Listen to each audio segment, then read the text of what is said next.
এটি দেশের সর্ববৃহৎ সেতু, যা ৬ কিলোমিটার দূরত্বে অবস্থিত দুটি ক্ষয়িষ্ণু তীরকে যুক্ত করেছে,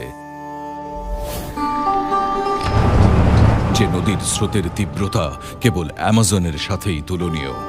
যদিও বাস্তবায়নের চ্যালেঞ্জ ছিল অনতিক্রম্য,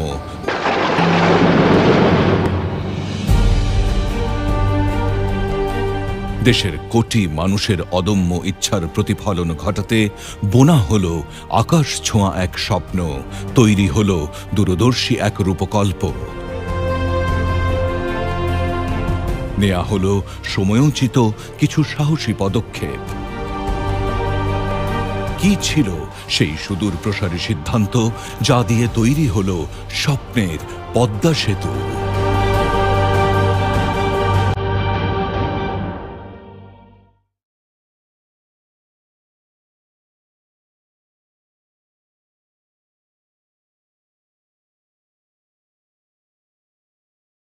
পদ্মা অ্যামাজনের পর পৃথিবীর অন্যতম খরস্রোতা নদী। বিশ্বের এই বৃহত্তম ডেল্টার মাঝামাঝি এসে বিশাল যমুনা মিশেছে প্রমত্তা পদ্মার সাথে, তৈরি করেছে স্রোতস্বিনী এক বিশাল জলরাশির, যা দেশের দক্ষিণাঞ্চলকে আলাদা করে রেখেছে এর উত্তর পূর্বাংশে অবস্থিত রাজধানী ও প্রধান সমুদ্র বন্দর থেকে। তাই সড়ক পথে যাতায়াতে দেশের প্রায় 1/3 মানুষকে প্রতিনিয়ত এ নদী পাড়ি দিতে হয়।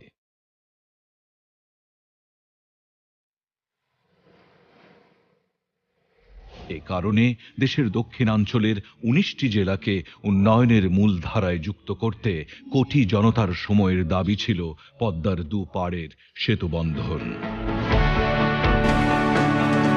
সম্ভাব্যতা সমীক্ষার পর সরকার সেতু ডিজাইন প্রণয়নকারী প্রতিষ্ঠান হিসেবে মুনশেল এইকম জেভিকে নিয়োগ দেয়। সেতু ডিজাইনের ক্ষেত্রে পদ্মা নদীর 3টি বৈশিষ্ট্য তাৎপর্যপূর্ণ হয়ে ওঠে: সদা পরিবর্তিত পদ্মার মূল স্রোতধারা, প্রচুর পলিবাহিত পদ্মার তলদেশের তীব্র স্রোত এবং ভাঙন প্রবণ পদ্মার তীর।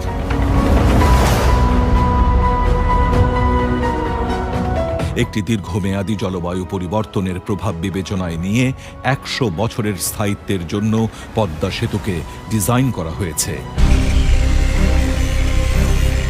সে কারণে এ সেতুতে ব্যবহৃত হয়েছে বিশ্বের এ যাবৎকালের সর্বদীর্ঘ পাইল। সম্পাদিত হয়েছে তীর সংরক্ষণের জন্য নদী শাসন সংক্রান্ত সর্বোচ্চ মূল্যমানের একক চুক্তি এবং ভূমিকম্প ক্ষতি রোধে ব্যবহৃত হয়েছে বিশ্বের সর্ববৃহৎ ফ্রিকশন পেন্ডুলাম বিয়ারিং।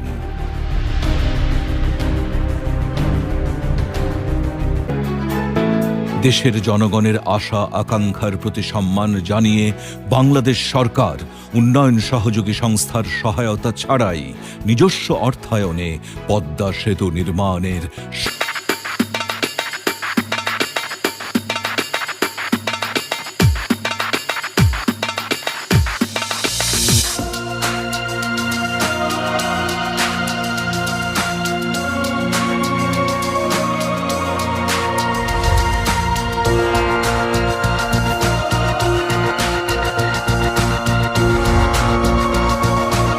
সংযোগ সড়ক নির্মাণের মাধ্যমে প্রকল্পের বাস্তব কাজ শুরু হয় 2013 সালের জানুয়ারি মাসে।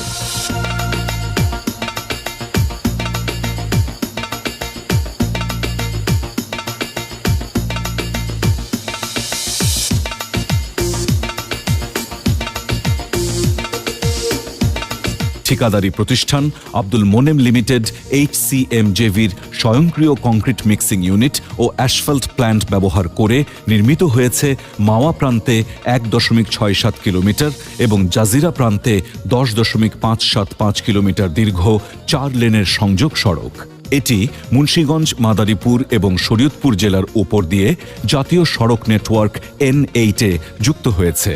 পাশাপাশি এ প্রকল্পে রয়েছে দৃষ্টিনন্দন 3টি সার্ভিস এরিয়া।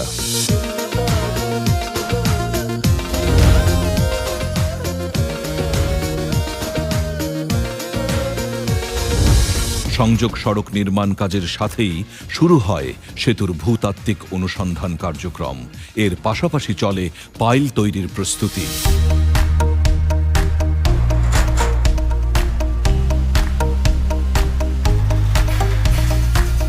পাইল তৈরির জন্য চীন থেকে সমুদ্রপথে আনা স্টিল প্লেটগুলোকে রি-রোলিং মেশিনের সাহায্যে ৩ মিটার ব্যাসে মুড়িয়ে টিউব আকৃতি দেয়া হয়।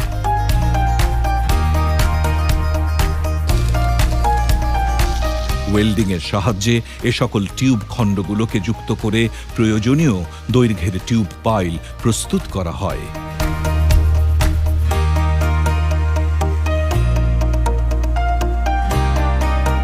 নির্দিষ্ট সংখ্যক টিউব পাইল প্রস্তুত হলে তা পাইল স্থাপনের নির্ধারিত স্থানে নিয়ে গাইডিং ফ্রেমের মধ্যে বসিয়ে শক্তিশালী হ্যামার দিয়ে ড্রাইভ করা হয়।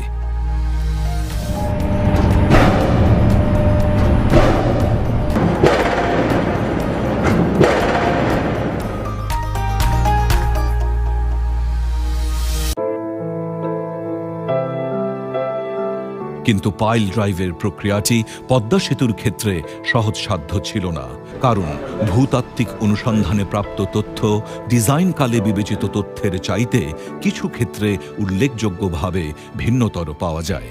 বিস্তারিত বিশ্লেষণ শেষে তদারকি পরামর্শকগণ নদীর অভ্যন্তরস্থ ৪০টি পিলারের মধ্যে ২২টি পিলারের পাইল পুনঃডিজাইনের পরামর্শ প্রদান করেন।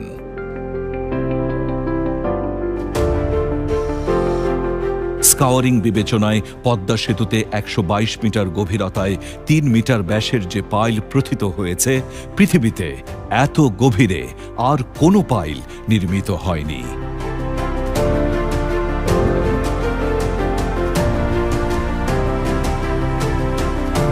ট্যাম ডাক্ট প্রযুক্তিও পৃথিবীতে এবারই প্রথম, যা পদ্মা সেতুতে ব্যবহৃত হলো। পাইল ড্রাইভিং শেষ হলে পাইলের অভ্যন্তরের মাটি ও বালু সরিয়ে ১০ মিটার কংক্রিট বেস গ্রাউটিং ও ৬০ মিটার কম্প্যাক্টেড স্যান্ড ফিলিং সম্পন্ন করা হয়। পাইলের টপ সেকশনের অভ্যন্তরে ১৫ মিটার পর্যন্ত লোহার খাঁচি বসিয়ে অতি উন্নত মানের মিক্সচার দিয়ে করা হয় কংক্রিটিং, যা পিলার নির্মাণের ভিত্তি তৈরি করে। এভাবে ক্রমান্বয়ে রড বাইন্ডিং, শাটারিং ও কংক্রিটিং এর মাধ্যমে শেষ হয় পূর্ণাঙ্গ পিলার নির্মাণ। China railway major bridge engineering group company লিমিটেডের নিজস্ব ওয়ার্কশপে তৈরি স্টিল ট্রাসের বিভিন্ন অংশ চীন থেকে মাওয়ায় এনে ওয়েল্ডিংয়ের মাধ্যমে জোড়া লাগিয়ে প্রস্তুত করা হয় সুপারস্ট্রাকচারের প্রতিটি span.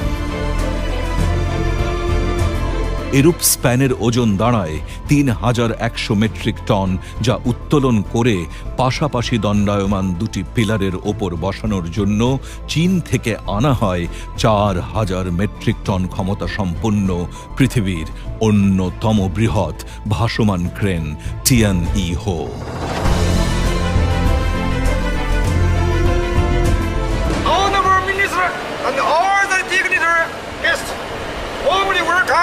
To the erection site of the fourth span steel truss members of Panama Bridge. Now, I announce that erection ceremony starts.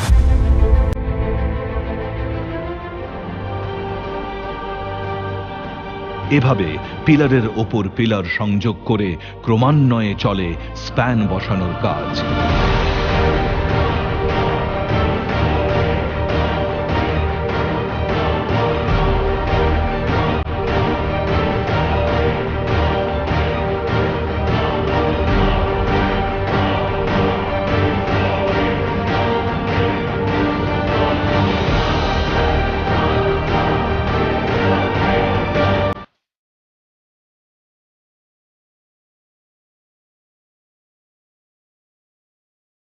শুরু হয় সেতুর রোডওয়ে ও রেলওয়ে স্ল্যাব বসানোর কাজ।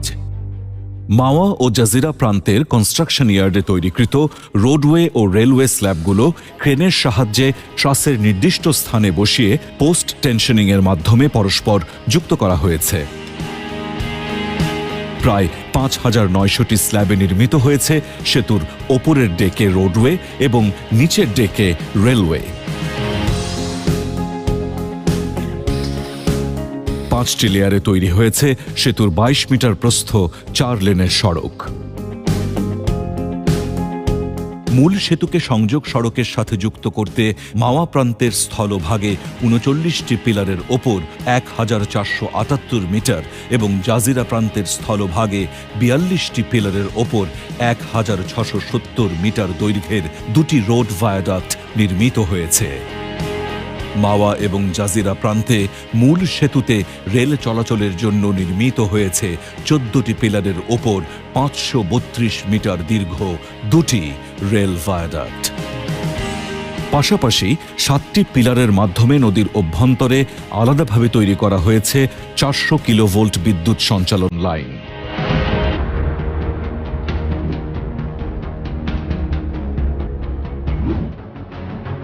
সেতু নির্মাণের পাশাপাশি সিনো হাইড্রো কর্পোরেশন লিমিটেড মাওয়া ও জাজিরার উভয় তীরে শুরু করে নদী শাসনের কাজ।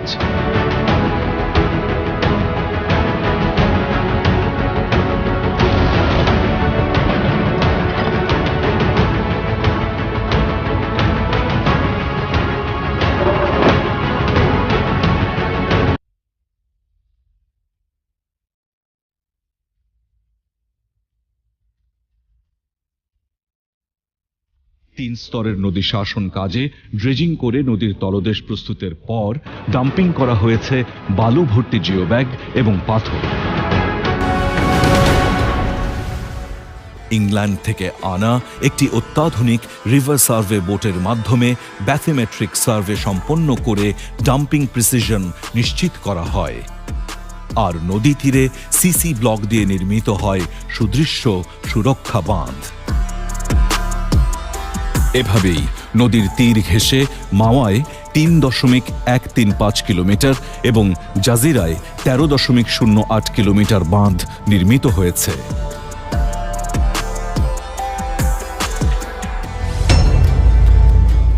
এ সেতুর জন্য মোট ২,৬৯৩.২১ হেক্টর জমি অধিগ্রহণ করা হয়।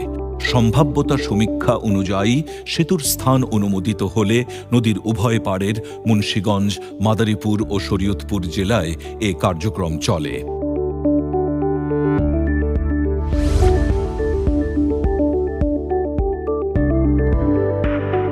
ভূমি অধিগ্রহণের ফলে প্রত্যক্ষ ও পরোক্ষভাবে ক্ষতিগ্রস্ত পরিবারগুলোকে পুনর্বাসন পরিকল্পনা অনুসারে নদীর দুপাড়ে 7টি মডেল টাউন তৈরি করে দেয়া হয়, যেখানে ২,৯৯২টি আবাসিক প্লটে ১৪,৯৬০ জন মানুষ বসবাস শুরু করেছে।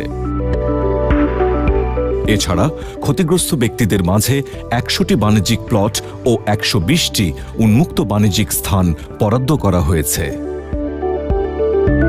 ক্ষতিগ্রস্ত পরিবারের সদস্যদের জীবনযাত্রার মান উন্নয়নের জন্য দেয়া হয়েছে কর্মমুখী ও আয়বর্ধনমূলক বিভিন্ন প্রশিক্ষণ।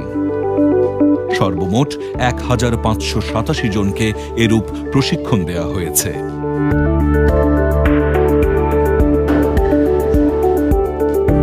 পাশাপাশি পুনর্বাসন এলাকায় 4টি প্রাথমিক বিদ্যালয় ও 5টি স্বাস্থ্যকেন্দ্র স্থাপন করা হয়েছে।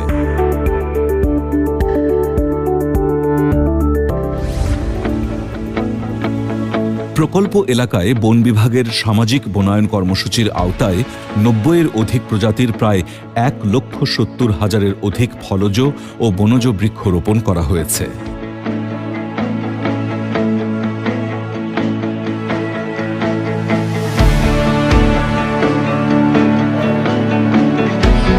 একই সাথে সংশ্লিষ্ট উদ্ভিদকুল ও প্রাণীকুল সংরক্ষণের জন্য প্রকল্প এলাকাকে সরকার কর্তৃক পদ্মা সেতু বন্যপ্রাণী অভয়ারণ্য হিসেবে ঘোষণা করা হয়েছে।